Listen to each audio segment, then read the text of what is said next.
문희정의 외신 브리핑.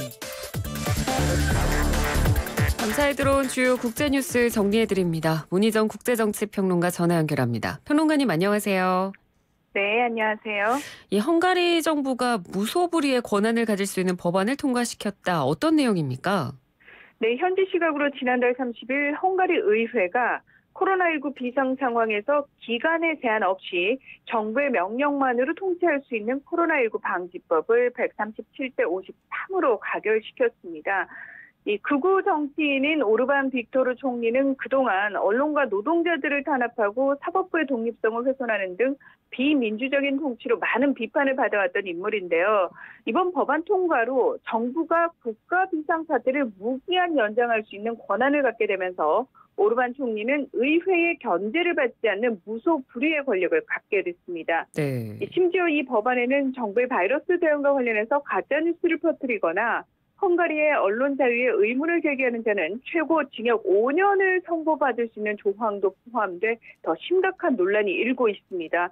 이 코로나19 사태를 빌미로 계엄령에 준하는 통제를 하겠다는 오르반 총리에 대해서 야권과 인권단체, 유럽연합 등은 독재 정권에서나 볼 법한 초법적 권한이라면서 강하게 반발하면서 비판하고 있는데요. 이 다비드 비그 국제 앰네스티 헝가리 국장도 이런 법으로 오르반 정부가 기한이 없고 통제 불가능한 비상사태를 조성하고 인권을 제한할 수 있는 권한을 부여받았다며 이것은 코로나19로 야기된 진짜 위기를 해결할 방법이 아니라고 지적했습니다. 네, 정말 우려스러운 상황이라고 볼 수 있을 것 같은데, 근데 문제는 헝가리뿐만 아니라 몇몇 국가에서들도 이런 움직임들이 포착이 되고 있다는 거죠? 네, 맞습니다. 뉴욕타임스는 일부 정부가 공중보건 위기를 내세워 코로나19 발병과는 아무 관계없는 새로운 권력을 휘두르려 하고 있다는 비판이 나오고 있다면서 이러한 권력 남용을 막으려는 안전장치는 찾아보기 어렵다고 보도했습니다. 이 표 누알라 니 알른 유엔 테러 대응 인권보호 특별보고관도 이런 억압적인 정책이 계속된다면 전염병 팬데믹이 무사히 지나간다고 해도 또 다른 권위주의 팬데믹이 올 것이라고 경고하고 나섰는데요. 예. 네, 구체적으로 좀 살펴보면 이스라엘의 경우 베냐민 네타냐후 총리가 의회 승인을 받지 않은 채 국내 정보기관인 신베트가 법원 영장 없이 휴대전화 정보를 수집하도록 하는 비상 명령을 내려서 지난 17일부터 시행되고 있고요. 그리고 코로나19를 이유로 자신의 부패 혐의 재판까지 셀프로 연기했습니다. 또 필리핀 의회는 지난 23일에 로드리고 두테르테 대통령에게 코로나19 신속 대응과 소외계층 구호 등을 위해서 54억 달러에 달하는 올해 예산을 전용할 수 있는 권한을 넘긴 상태고요. 태국의 프라유트 짜누차 총리도 언론 검열 강화 조치를 발표해서 정부의 비판적인 언론인들을 투옥시키고 있습니다. 네. 러시아 정부도 일찌감치 언론 매체와 소셜미디어의 코로나19 관련 내용을 검열하고 있는 상황입니다. 네. 참, 이 코로나19로 전 세계인들의 일상에 많은 것들이 변화하고 있습니다. 특히나 뭐 학생들의 개학이나 시험도 계속 우리나라도 그렇고 각국에서 연기가 되고 있는데 중국도 대학 입학 시험 한 달 연기하기로 결정했죠. 네, 그렇습니다. 중국 당국은 중국 공산당 중앙위원회와 공무원의 승인을 거쳐 6월 초에 예정이던 중국판 대학 수학능력시험 가오카오를 7월 7일과 8일로 연기한다고 발표했습니다.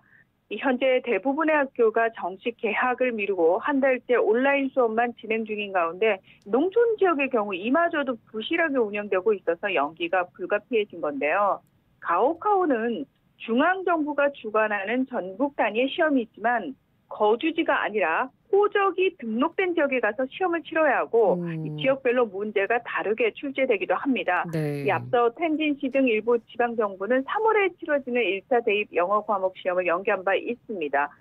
또 교육당국은 코로나19 최대 피해 지역인 후베이성과 수도 베이징의 가오카오 일정에 대해서는 방역 상황 등을 종합적으로 고려해서 추후에 일정을 확정할 것이다 라고 밝혔고요. 올해 중국의 대입 수험생은 1,000만 명을 넘어서는 것으로 예상되는 가운데 시험 연기를 놓고 찬반 의견이 팽팽하게 맞서고 있는 상황이기도 합니다. 한편 산시성, 항저우, 닝보, 푸조, 텐진 등 19개 지역은 4월에 치러지는 고등학교 입학 시험인 중카오를 연기한다고 발표한 상태입니다. 네. 자, 그리고 다음은 홍콩 소식입니다. 뭐 자가격리 위반자에 대해서 홍콩이 뭐 징역형까지 선고한다 이런 이야기가 나오는데 어떤 내용인가요? 네, 홍콩 정부는 지난달 8일부터 중국 본토를 방문한 사람이 입경하면 14일간 격리하도록 하고 있는데요. 이 격리 명령을 위반할 경우 최고 6개월의 징역형과 2만 5천 홍콩달러, 우리나라 돈으로 약 390만 원 벌금에 처해질 수 있다고 경고한 상태였습니다. 자, 그런데 홍콩 사우스 차이나 모닝포스트에 따르면 지난달 30일 홍콩 법원이 지난 8일 중국에서 홍콩으로 들어온 뒤에 격리 명령을 위반한 31세 남성에게 이기적이고 무책임한 행동이 사회를 위험에 빠뜨릴 수 있다며 3개월의 징역형을 선고했다고 보도를 했습니다. 네. 이 배달업종에 종사하는 이 남성은 지난 8일 홍콩에 들어올 당시 일정한 주거가 없음에도 불구하고 격리시설로 보내지는 것을 피하고자 유스 호스텔에 거주한다고 거짓 진술을 했고 이틀 뒤에 중국 본토로 다시 들어가는 길에 홍콩 세관 당국에 체포된 것으로 알려졌습니다. 네. 홍콩 법원은 이 밖에도 자가격리 명령을 위반한 41세 남성과 37세 남성에게 각각 징역 6주와 10일을 선고를 했습니다. 한편 우리나라도 오늘부터 해외에서 들어오는 모든 입국자에 대해서 2주간 의무적으로 자가격리 조치를 내렸는데요. 이를 위반할 경우 5일부터는 감염병 예방법 개정안에 따라 1년 이하의 징역 또는 1,000만 원 이하의 벌금형에 처해질 수 있고 외국인의 경우 강제 추방될 수도 있습니다. 네, 각국 정부별로 정말 이 대응책이 점점 강력해지고 있는 것 같습니다. 예, 우리나라가 코로나19 대응의 모범 사례로 이제 전 세계적으로 각광을 받고 있는데, 뭐 진단키트 역시 전 세계에서도 주목을 받고 또 원하는 나라들도 점점 많이 생기고 있고요. 그렇죠. 그런데 이 진단키트에 이름을 놓고 일본이 불편한 심기를 드러내고 있다고 하던데, 이건 왜 그런 겁니까?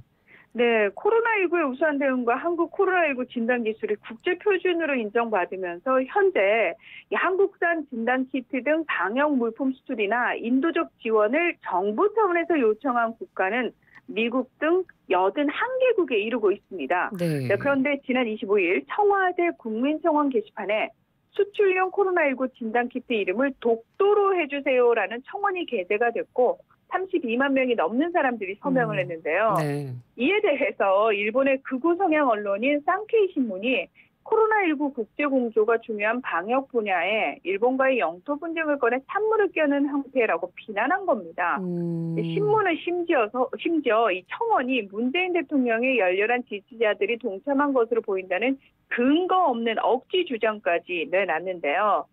사실 중국산 진단키트를 수입한 나라들이 제품의 정확도가 30에서 40%에 불과해서 사용조차 하지 못하는 상황에서 일부 국가에서는 진단키트 제품에 메이드 인 코리아를 넣어달라고까지 요구하고 있는 상황이거든요. 네. 그래서 아마도 일본 극우들의 불편 심기와 상관없이 메이드 인 코리아 독도 키트가 전 세계에서 자랑스럽게 활용될 시간이 멀지 않아 보입니다. 네. 그러니까 이런 상황에서도 참 일본의 대응이 좀 볼 때마다 좀 어이가 없다라고 느껴지는 게 또 이 우길기를 올림픽 경기장에 반입하는 걸 또 결국 허용해서 지금도 논란이 일고 있잖아요. 네, 맞습니다. 지난달 30일 도쿄 올림픽 패럴림픽 조직위원회가 경기장 반입 금지 물품 및 금지 행위 등을 정해서 발표를 했는데 우길기에 대해서는 우길기는 일본 내에서 널리 사용되고 있어 정치적 의도나 차별적 표현에 해당되지 않는다면서 반입 금지 물품에서 제외를 시켰습니다. 네. 우리나라가 정부 차원에서 우길기 문제를 꾸준히 제기해 왔지만 IOC는 소극적인 태도를 일관해 왔는데요. 이 IOC 헌장 50조에는 올림픽과 관련된 시설이나 올림픽이 열리는 장소에서는 그 어떤 정치적, 종교적, 인종차별적 시위나 선전활동을 금한다고 명시가 돼 있습니다. 그래서 우리나라의 사이버 외교 사절단인 방크가 이를 근거로 지난해 국제적으로 청원 운동을 벌이고 우길기는 일본 제국주의 침략 전쟁의 상징이며 100년 전 일본 제국주의 침략으로 고통받은 한국, 중국 등 아시아인들에게는 나치의 하켄크로이츠와 같다면서 IOC에 서한을 보내기도 했습니다. 네. 이 도쿄올림픽 조직위원회는 우길기가 어떤 문제를 야기시키게 된다면 퇴장 등의 조치를 취할 수 있다. 이런 단서를 달긴 했지만 우길기의 문양이 일본의 전통 문양이라는 역사 조작까지 하고 있는 상황에서 과연 우길기를 퇴장시킬 수 있을지는 의문입니다. 네, 알겠습니다. 오늘 소식 잘 들었습니다. 고맙습니다. 네, 고맙습니다. 네, 지금까지 문희정 국제정치평론가였습니다. 1부는 여기서 마치고요. 잠시 뒤 2부로 돌아오겠습니다.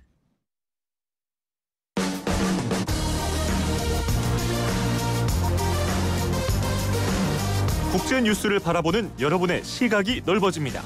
세계를 만나는 시간, Now.